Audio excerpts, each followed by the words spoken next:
Today we'll be looking at Rockerz 255 wireless Bluetooth earphones by boAt, which costs about somewhere near Rs 2500. So let's begin. So here is the product. Let's open it quickly.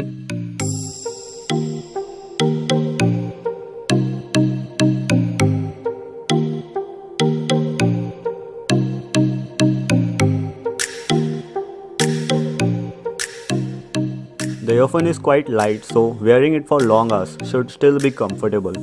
Some extra earbuds.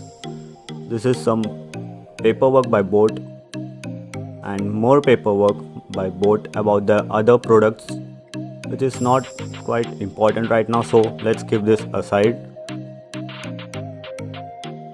This earphone uses Bluetooth 4.1 and 802.dp audio technology, which is advanced audio distribution profile technology. It can be connected to two devices simultaneously. It has pretty good noise cancellation and it has IP-exposed sweat and water resistant.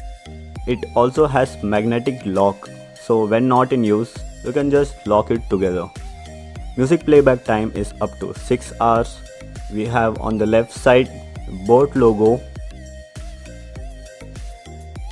and on the right side we have 3 buttons. One for volume up, one for volume down, and the center for play or pause. We also have a port for charging it using the micro USB cable. You can just connect it to a computer or laptop to charge it. Also, the center button, when long pressed, it also works as power button. It feels quite comfortable and it also has a premium look. So overall you can go for it. One of the best earphones at this price range. So that's it for today guys. See you in the next video.